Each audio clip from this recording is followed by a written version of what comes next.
Assalamualaikum warahmatullahi wabarakatuh. Apa kabar teman-teman? Semoga kalian sehat selalu ya. Terima kasih yang sudah klik video ini. Di video kali ini, saya akan mengisahkan sebuah cerita tentang suami yang ingin membunuh istrinya, teman-teman. Sepasang suami istri yang bernama Charles Viggen dan Natasha yang tinggal di negara Botswana ini, awalnya mereka baik-baik saja, teman-teman. Mereka hidup normal layaknya pasangan-pasangan suami istri lainnya. Mereka memiliki seorang anak laki-laki yang sangat pintar dan tampan. Charles Viggen yang bekerja sebagai seorang pilot di sebuah perusahaan penyewaan pesawat yang bernama Kalahari Air Service yang berlokasi di Sir Seretse Khama International Airport, kota Gaborone, Botswana. Charles memang sosok yang temperamental, teman-teman. Ia seringkali bersikap kasar terhadap istrinya yang bernama Natasha.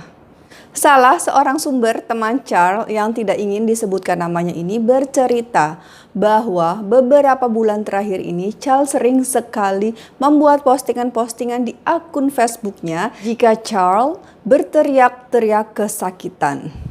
Isi Facebooknya Charles yang kini sudah dinonaktifkan ini ya teman-teman adalah tentang penolakan dan depresi saja. Ia seperti mengalami penderitaan emosional, kata teman Charles tersebut, teman-teman. Teman Charles ini juga mengatakan bahwa Charles telah keluar dari perusahaan Kalahari Air Service ini. Kemudian Charles ini mulai bisnisnya sendiri, yaitu bisnis pengangkutan besi-besi tua di Botswana yang kemudian dijual ke Afrika Selatan, teman-teman. Namun ia tidak menyangka bahwa bisnis itu juga banyak mengalami kendala, teman-teman. Dan akhirnya bisnisnya yang terhambat ini dan ditinggalkan oleh Charles. Lalu Charles kembali bekerja di Kalahari Air Service kembali sebagai pilot. Kemungkinan sifat temperamentalnya ini makin menjadi ketika ia ini gagal berbisnis. Membuat ia merasa depresi, teman-teman. Tidak hanya itu, Charles juga makin menjadi orang yang pencemburu dan itu membuat hidup istrinya Natasha makin rumit. Sudah secara ekonomi tidak stabil ditambah lagi sikap suaminya yang cemburu berat dan pemarah. Ada desas-desus bahwa perselingkuhan dalam hubungan Charles dan Natasha. Tapi hal itu bukanlah yang membuat pernikahan mereka ini berakhir. Dan itu membuat hidup Natasha makin rumit, teman-teman. Secara ekonomi sudah tidak stabil, ditambah lagi sikap suaminya yang cemburu berat dan pemarah. Ada desas-desus perselingkuhan dalam hubungan antara Charles dan Natasha. Tetapi bukan itu yang membuat mereka ini akhirnya berpisah. Tetapi karena Natasha ini sudah tidak tahan lagi dengan sifatnya Charles, teman-teman. Karena Charles ini sering ngamuk-ngamuk gitu. Charles sempat mengancam Natasha kalau ia akan bunuh diri jika Natasha pergi meninggalkannya. Gak disangka, teman-teman, ternyata omongannya ini justru malah jadi kenyataan. Charles telah pergi meninggalkan rumah mereka ini sekitar sebulan sebelum kejadian penabrakan pesawat. Beberapa minggu sebelum ia meninggalkan rumah mereka, Charles dan Natasha sering terlibat percekcokan dan pertengkaran. Setelah berpisah dengan Natasha, Charles tinggal bersama ayahnya yang bernama Bugs, yang telah berusia 62 tahun. Bugs berusaha membujuk Charles untuk mengatasi depresinya itu, teman-teman. Bahkan ayahnya Charles saja mengkhawatirkan kondisi kejiwaan anaknya. Dan Bugs membuat janji bertemu pertama kalinya dengan seorang psikolog pada minggu depannya.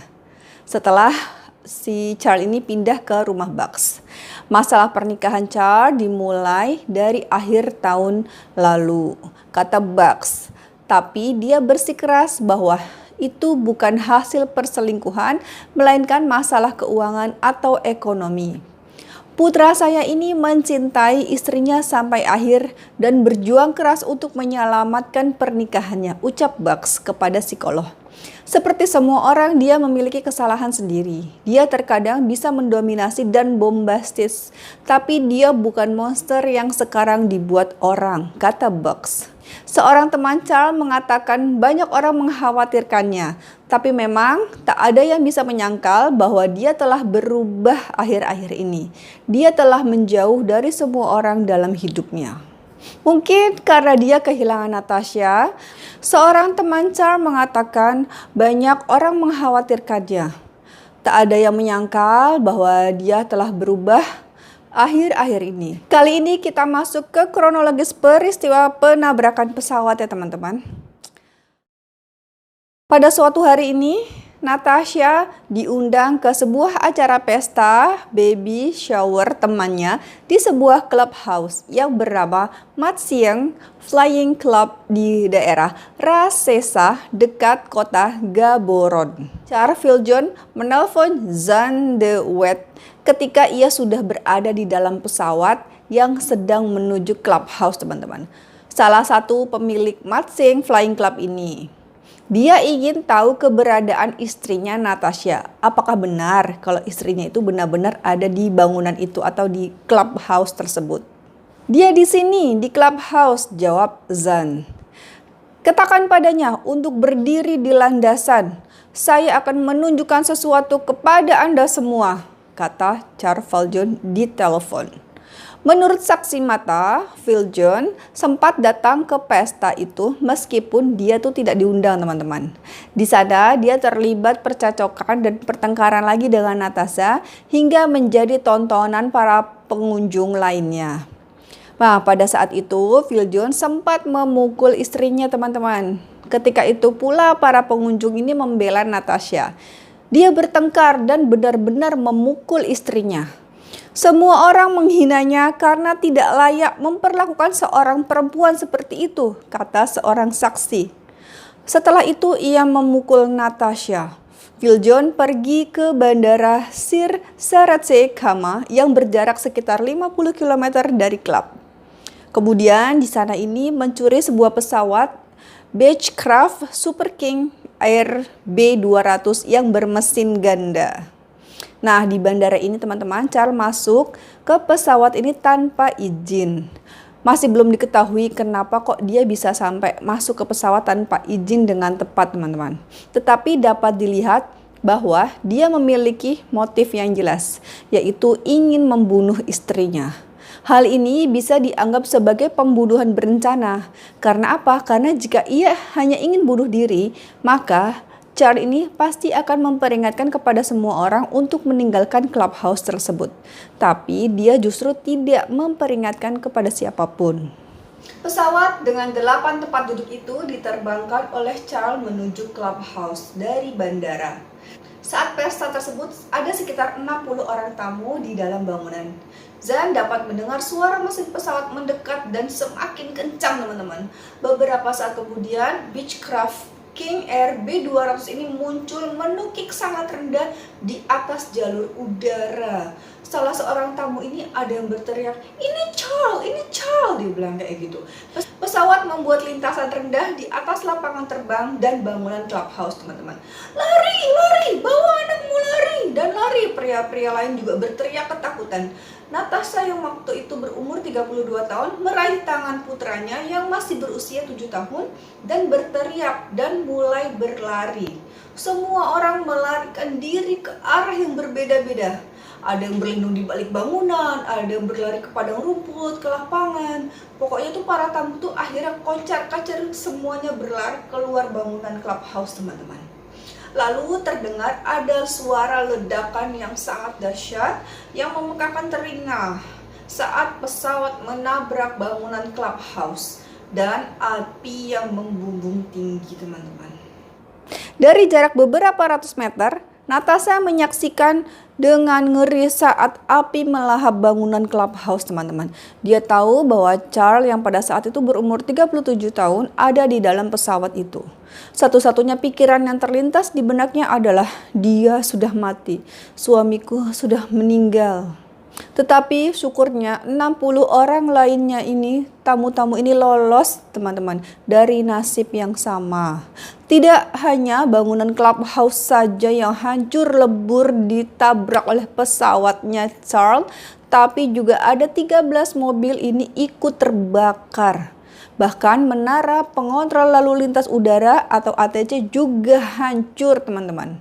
Lebih dari seminggu setelah tragedi yang menjadi berita utama internasional itu, teman-teman, keluarga pilot Afrika Selatan itu tersebut masih shock berat. Charles memiliki temperamen panas dan bisa menjadi sangat impulsif. Teman dan keluarganya pun memang setuju dengan sifat Charles tersebut. Tetapi mayoritas keluarga Charles ini berjuang untuk menerima kenyataan bahwa dia mengakhiri hidupnya dengan cara yang begitu kejam dan bisa membahayakan banyak orang lain. Meskipun Natasha sudah menikah dengan Charles selama hampir 10 tahun, bahkan Natasha sendiri tidak dapat menjelaskan perbuatan kejam Charles tersebut, teman-teman. Aku minta maaf karena ini caramu memilih untuk pergi. Tapi hanya Anda yang tahu alasannya. Itu melukai aku. Kami mencintaimu, beristirahatlah dalam damai. Tulisnya dalam pamflet yang dibagikan kepada pelayat di pemakaman pada tanggal 29 Maret.